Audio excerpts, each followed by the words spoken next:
दोस्तों, अक्सर हमारा दिमाग विचारों से भरा रहता है।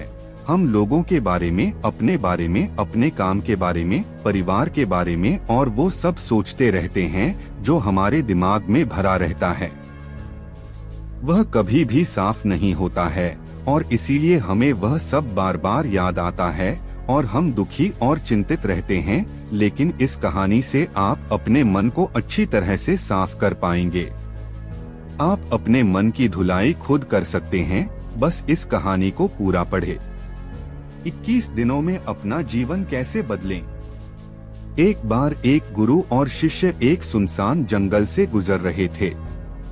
तभी शिष्य अपने गुरु से एक सवाल करता है, गुरु जी, ऐसा क्या होता है कुछ लोगों के पास कुछ भी नहीं होता लेकिन फिर भी वो सुखी रहते हैं, आनंद में रहते हैं, और कुछ लोगों के पास सब कुछ होते हुए भी उदासी उनके चेहरे से साफ दिखाई देती है। गुरु ने एक मुरझाए हुए फूल की तरफ इशारा करते हुए अपने शिष्य से कहा कि ये सोचने की और समझने की बात होती है। अगर ये फूल ये सोचेगा कि मैं कल मुरझा गया था, या फिर ये सोचेगा कि मैं भविष्य में फिर से मुरझा जाऊंगा, तो ये कभी भी खुलकर पूरे तरीके से खिल नहीं पाएगा। अपने सुंदर स्वरूप में यह कभी भी आ नहीं पाएगा और अपनी खुशबू से इस प्रकृति में बिखेर नहीं पाएगा। उसी प्रकार इंसान अपने अतीत की यादों में खोया रहता है या फिर अपनी भविष्य की कल्पनाएं करता रहता है, भविष्य के दुखों के बारे में सोचता रहता है या भूतकाल में जो उसके साथ बुरा घटित हुआ है उसके बारे में सोच सोच कर वो अपने भविष्य के लिए चिंतित होता रहता है। तो ऐसा मनुष्य जीवन में कभी भी सुख अनुभव नहीं कर सकता। यह समझने की बात होती है कि जीवन हमेशा वर्तमान में होता है। अतीत और भविष्य की कल्पनाएं हमेशा मनुष्य को मृत्यु की तरफ लेकर जाती है। इसलिए यह जरूरी हो जाता है कि जिस प्रकार हम अपने शरीर की देखभाल करते हैं उसे बीमारियों से दूर रखने के लिए उसकी अंदर से गंदगी भी साफ करते रहते हैं, उसी प्रकार समय समय पर हमें अपने मन और मस्तिष्क की भी गंदगी साफ करते रहना चाहिए, उसकी धुलाई करते रहना चाहिए। इससे आपकी बुद्धि की क्षमता तो तेज होगी ही होगी, साथ ही साथ आप हमेशा आनंद में रहने का रहस्य जान पाओगे। शिष्य ने सवाल किया कि गुरुदेव, इससे पहले कि हम मन और मस्तिष्क पर चर्चा शुरू करें, इससे पहले मैं ये जानना चाहता हूँ कि जिन लोगों के पास सब कुछ होता है वो दुखी क्यों रहते हैं, और जिन लोगों के पास कुछ भी नहीं होता अक्सर वो आनंद में क्यों होते हैं। ये रहस्य क्या है? इसके पीछे क्या कारण हो सकता है? गौतम बुद्ध की कहानी, जितना सीधा बनोगे उतना धोखा खाओगे। गुरु ने उत्तर दिया कि कुछ लोग जीवन में सब कुछ हासिल कर लेते हैं और सब कुछ हासिल कर लेने के बाद उन्हें सब चीजों की व्यर्थता पता चल जाती है। ऐसे लोगों को अक्सर ये एहसास जकड़ लेता है कि मैंने जीवन में जो कुछ भी पाया, जो कुछ भी किया, उससे भले ही मैंने सुख सुविधाएं हासिल कर ली हो, लेकिन मन की शांति अभी भी बहुत दूर है, अधूरी है, उस तक मैं पहुंच नहीं पाया। सब कुछ पाकर भी मैं अपने मन को जान नहीं पाया, और जब इंसान को ऐसा लगता है तो उसे महसूस होता है कि जो भी उसने कमाया वो कौड़ियों के भाव का था। उसने अपना जीवन बेकार की चीजों में यूं ही व्यर्थ कर दिया, और वहीं पर जिस इंसान के पास जीवन में कुछ भी नहीं होता है उसके पास एक उम्मीद होती है, उस सब कुछ पाने की लालसा रखता है, और वही लालसा, वही इच्छा उसको जीवन में खुश रखती है, आगे बढ़ाती है, ऊर्जा से भरा हुआ रखती है। गुरु ने अपने हाथ से एक सूखे पेड़ की तरफ इशारा करते हुए कहा कि शिष्य, कभी तो यह पेड़ भी हरा भरा रहा होगा, फलों से लदा हुआ रहा होगा। अनेक प्रकार के पक्षी और जानवर इस पर कीड़ाएं करते होंगे, इसके फलों को खाते होंगे। उस समय इस पेड़ को भी यह पता नहीं होगा कि एक दिन तुम सूख जाओगे और तुम्हारी हालत इतनी बदतर हो जाएगी कि तुम किसी को छांव तक नहीं दे पाओगे, तुम्हारे ऊपर पत्ते तक नहीं रह जाएंगे। फल तो दूर की बात रही।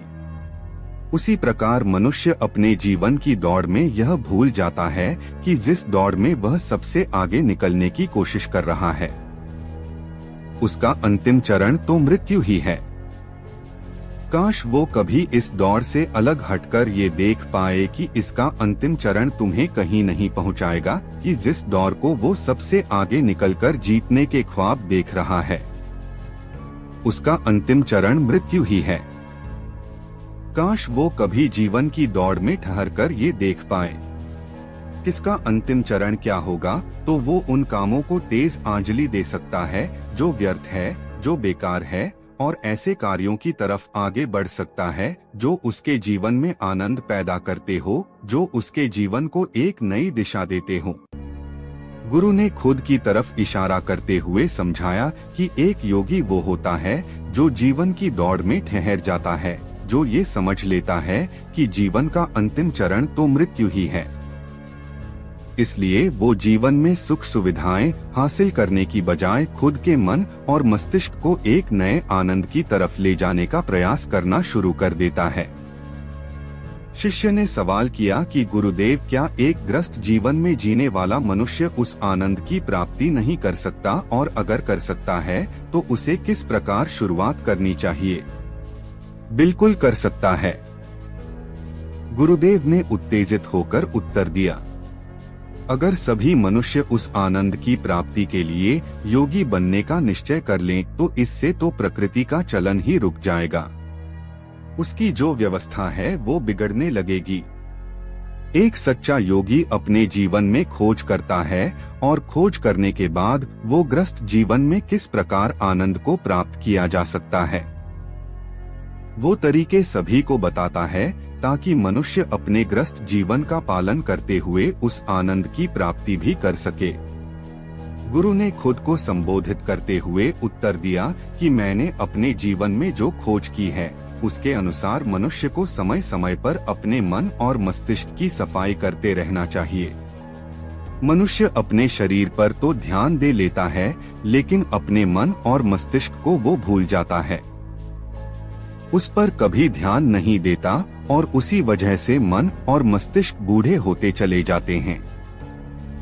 उनमें जवानी नहीं रह जाती, और जब उनमें जवानी नहीं रह जाती तो उनमें नयापन और ताजगी नहीं रह जाती, जिसकी वजह से एक इंसान उदासी से भर जाता है। मन और मस्तिष्क की गंदगी क्या होती है? पहले मैं तुम्हें ये बताता हूँ। हर मनुष्य के जीवन में कुछ ऐसी घटनाएं घटती हैं जिनका उसके मनोमस्तिष्क पर बहुत गहरा असर पड़ता है। वो जीवन पर्यंत उन घटनाओं को भुला नहीं पाता है, और वही घटनाएं उसके मन में पूरी तरह से पक्की बैठ जाती है, जो उसके मन में गांठ पैदा कर देती है, और भविष्य में जब भी वो कोई काम करेगा तो ये घटनाएं उसको प्रभावित करेंगी। गौतम बुद्ध की कहानी ब्रह्मा मुहूर्त में उठना क्यों माना जाता है इतना खास? उसके विचारों को, उसके निर्णय को पूरी तरह से बदल कर रख देंगी। ऐसे मनुष्य की दृष्टि भी भ्रमित हो जाती है, वो सत्य स्वरूप को नहीं देख पाता, वो चीजों को उन घटनाओं से जोड़कर भ्रमित तरीके से देखता है। उदाहरण के लिए, अगर किसी बुरी आंखों वाले आदमी ने आपको धोखा दे दिया तो अब जीवन पर्यंत बुरी आंखों वाले आदमी को हमेशा धोखेबाज समझते रहेंगे, उस पर कभी पूर्ण रूप से विश्वास नहीं कर पाएंगे। लेकिन समझने की बात ये होती है कि जिस इंसान ने आपको धोखा दिया, वो धोखा आपको बुरी आंखों से नहीं मिला, वो उस इंसान के स्वभाव से मिला, लेकिन उस इंसान के स्वभाव से हमारे दिमाग में उसका एक चित्र छप गया, उसकी एक छवि बन गई, और वो छवि दूसरे आदमी से जब हम संपर्क करते हैं तो बीच में एक दीवार की तरह खड़ी हो जाती है, और इसी वजह से दो लोगों के बीच प्रगाढ़ संबंध स्थापित नहीं हो पाते। जो मनुष्य के लिए सबसे जरूरी यही होता है कि वो अपने आप को अतीत की घटनाओं से फ्री रखें। उन घटनाओं से प्रभावित होकर वो दिमाग में किसी तरह की छवि ना बनाएं। कुछ लोग इस बात पर ये सवाल खड़ा कर सकते हैं कि फिर जीवन के अनुभव किस काम आएंगे, लेकिन समझने की बात ये होती है कि हम जीवन के अनुभवों से भी भ्रमित तरीके से ज्ञान लेते हैं, सही तरीके से उनसे सीख ले ही नहीं पाते। ठीक उसी प्रकार जिस तरह उस बुरी आंखों वाले की आंखें जिम्मेदार नहीं थी, धोखा देने के लिए उसका स्वभाव जिम्मेदार था। लेकिन मनुष्य अपने अनुभव में उन बुरी आंखों को याद रखेगा, उस स्वभाव को भूल जाएगा। शिष्य अपने गुरु की बातों में इतना खो गया कि उसे चलते चलते जंगल के रास्ते में पड़े हुए कांटे दिखाई नहीं दिए और अचानक उसके पैर में एक कांटा चुभ गया। गुरु ने उसका कांटा बाहर निकालते हुए उससे पूछा, ये कांटा तुम्हारे पैर में क्यों लगा? इसके पीछे तुम किसे जिम्मेदार मानते हो? गुरु ने कहा कि तुम मुझे भी जिम्मेवार मान सकते हो, क्योंकि मैं तुम्हें एक बातें सुना रहा था।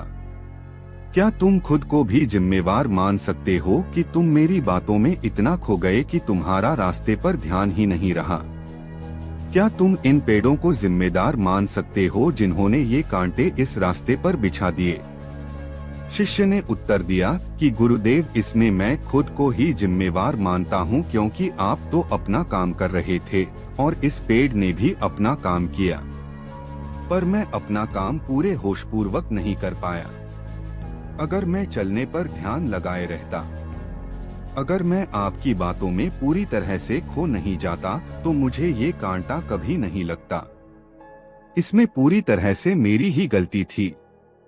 गुरु ने अपने शिष्य की पीठ थपथपाते हुए आगे कहना शुरू किया कि जो घटनाएं हमारे मन को प्रभावित करती है, जरूरी हो जाता है कि उन घटनाओं को हम किसी भी तरह अपने मन से बाहर निकाल दें, और उसके लिए सबसे सरल तरीका है कि अपनी भावनाओं को व्यक्त करना सीखो।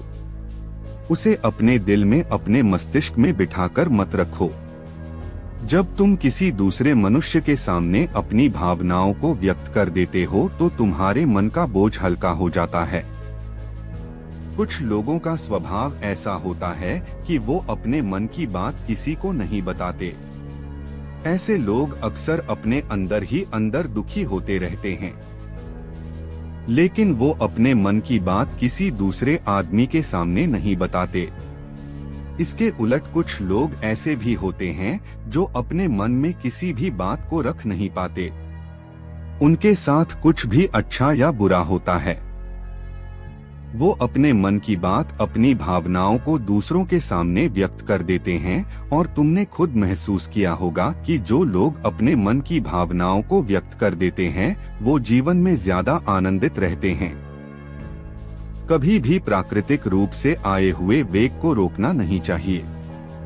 जिस वेग को हम रोकने की कोशिश करते हैं, वो वेग हमें अंदर से ही खाने लग जाता है। अगर तुम्हारा मन किसी बुरी घटना पर रोने का हो रहा है तो चीख चीख कर रो। अपने आप को रोको मत, उस वेग को पूरी तरह से बाहर आने दो। अगर किसी दूसरी घटना पर तुम्हारा मन खुश होने का, आनंदित होने का हो रहा है तो पूरी तरह से नाचो गाओ, जिससे कि तुम उस वेग को बाहर निकाल सको। और जब वो वेग अपनी पूरी गति के साथ बाहर आ जाता है तो पीछे छोड़ आता है एक खालीपन, एक अकेलापन, एक शांति, एक मौन, एक अनुभूति। गुरु ने शिष्य को समझाते हुए बताया कि जिस प्रकार तेज रफ्तार से चलता हुआ पानी अपने वेग से आने वाली सभी बाधाओं को तोड़ देता है, उसी प्रकार हमारे अंदर भावनाओं का उठने वाला अगर बाहर नहीं निकाला गया, अगर हमने बांध बनाने की कोशिश की, तो वो उस बांध को तोड़ देगा। और उस बांध को तोड़ने के बाद उसका कचरा हमारे मन के अंदर ही ठहर जाएगा, जो हमारे मन को दूषित कर देगा, उसको गंदगी से भर देगा। अक्सर मनुष्य अपने मन में किसी घटना को दबाकर इसलिए रखता है कि वो सोचता है कि अगर सामने वाले को इस घटना के बारे में पता चला तो वो पता नहीं मेरे बारे में क्या सोचेगा। इसी विचार की वजह से वो अंदर ही अंदर खुद दुखी होता रहता है, लेकिन सामने वाले को वो कुछ भी नहीं बताता। लेकिन एक बार अगर वो हिम्मत कर सकता है, शुरुआत कर सकता है, जो उसका पूरा जीवन परिवर्तित हो सकता है। एक बार अगर उसके दिमाग की आदत बन गई तो वो जीवन भर अपनी भावनाओं को दूसरों के सामने व्यक्त करने से हिचकिचाएगा नहीं, और अपने दिमाग की ये आदत हम 21 दिनों में पैदा कर सकते हैं। 21 दिनों तक अगर सही तरीके से हम अभ्यास करें तो हमारा दिमाग पूरी तरह से भावनाओं से मुक्त हो जाएगा। यह 21 दिनों का अभ्यास इस प्रकार है। किस दिनों तक सबसे पहली बात जो याद रखनी है कि अपने मन में किसी भी बात को दबाकर नहीं रखना है। अगर हम किसी मनुष्य के बारे में अच्छा सोचते हैं तो हम उसे व्यक्त करें, अगर बुरा भी सोचते हैं तो उसे भी व्यक्त करें। परिणाम भूल जाएं कि परिणाम क्या होंगे, सिर्फ अपने दिमाग की ढुलाई करने पर विश्वास रखें। इससे आपके अंदर एक अद्भुत साहस पैदा होगा। जब आप किसी मनुष्य के बारे में वह सब बता पाएंगे जो आप उसके बारे में सोचते हैं, तो आप खुद सोचिए कि आपका खुद के ऊपर विश्वास कितना ज्यादा बढ़ जाएगा। आपके मन के सारे डर खत्म हो जाएंगे। हो सकता है कि इसमें आपको चुनौतियों का सामना करना पड़े, लेकिन जहां पर चुनौती नहीं होती वो कुछ अभ्यास भी नहीं होता। अभ्यास हमेशा चुनौतियों से भरा होना चाहिए। इससे आप सत्य वचन बोलने का अभ्यास भी कर पाएंगे। अक्सर हम दूसरों को प्रभावित करने के लिए वो सब बोलते हैं जो उन्हें अच्छा लगता है, लेकिन वो नहीं बोलते जो हम उनके बारे में सचमुच में सोचते हैं, और यही हमारी सबसे बड़ी भूल हो जाती है। इससे हमारा पूरा अस्तित्व झूठ बनकर रह जाता है। और अपनी भावनाओं को व्यक्त करते समय यह भी जरूर ध्यान रखें कि आपके अंदर जो भावनाएं उस इंसान के प्रति उठ रही हैं, उनके पीछे का मूलभूत कारण क्या है। उदाहरण के लिए, जब एक नौकर अपने मालिक के लिए कोई काम करता है और वो काम अच्छे से नहीं कर पाता है, तो मालिक उसे डांट फटकार देता है, जिससे उसके अंदर उसके प्रति क्रोध की भावना ये उठती है। लेकिन समझने की बात यह होती है कि मालिक तो आपको कहेगा ही, वो तो डांटेगा ही। अगर आप काम अच्छे से नहीं करेंगे, तो अगर आप काम अच्छे से कर रहे हैं और फिर भी आपका मालिक आपके साथ अच्छा व्यवहार नहीं कर रहा है, तो आप खुलकर अपने मालिक को अपनी भावनाएं व्यक्त कर सकते हैं, बिना ये सोचे कि इसका परिणाम क्या होगा। अगर आप इस भावना को उठाएंगे तो आप अपनी नजरों में खुद ही नीचे गिरने लग जाएंगे। आपका आत्मविश्वास बिल्कुल खत्म हो जाएगा। दूसरा अभ्यास जो तुम्हें 21 दिनों तक करना है वो ये है कि जो भी घटनाएं तुम्हारे साथ घटित होती है, कम से कम जीवन में एक इंसान ऐसा होना चाहिए जिसके सामने तुम अपने दिल की बात रख सको। चाहे अच्छी बात हो चाहे बुरी बात हो, वो सब बातें तुम बिना कुछ सोचे विचारे, बिना इस डर से कि वो इंसान तुम्हारे बारे में क्या सोचेगा, तुम उस इंसान को अपनी सारी बातें बता सको और वो इंसान तुम्हारी सारी बातें सुनने के बाद तुम्हारे लिए कोई छवि पैदा ना करें। ऐसे इंसान अपने जीवन में खोजो और उनके सामने अपनी सारी भावनाएं व्यक्त करने की कोशिश करो। दिन में जो कुछ भी घटित होता है, अच्छा लगता है, बुरा लगता है, किसी के प्रति आकर्षण होता है, उसको एक दोस्त की तरह बताने का प्रयास करो। इससे तुम्हें ये पता चल पाएगा कि तुम्हारा मन घटनाओं के प्रति किस प्रकार की भावनाएं पैदा करता है।